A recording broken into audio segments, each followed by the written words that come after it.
the stand that we have taken on the Armed Forces Special Power Act has been there for a very long time. It's not that we just decided this, in the last few days. So from our leader, Mr. P.S. Sangma's time, we have opposed the Armed Forces Special Power Act. So it's been a stand for a very long time. So it's not that we just did it just now. That's number one. Number two, what we need to understand is that we need to look at the larger point. And the larger point here is really about the issues that we face in the Northeast, whether it's the development issues, whether it's issues related to youth, insurgency, issues of identity, the peace and the law and order situation, and national security.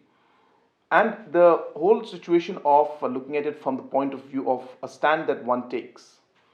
Now, the problem here is that we all agree on the issues that are there, but it is a stand that we take on a particular point that we differ in.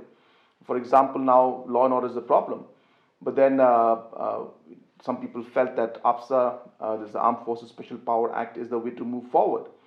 But then we have seen that that stand of putting the Armed Forces Special Power Act has not really given any results.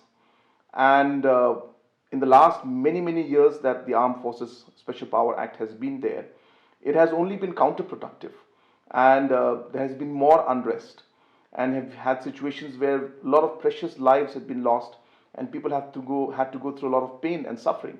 So therefore, we're very clear in our stand that though the issues are there, and we need to address those issues, there are many other ways to address those issues.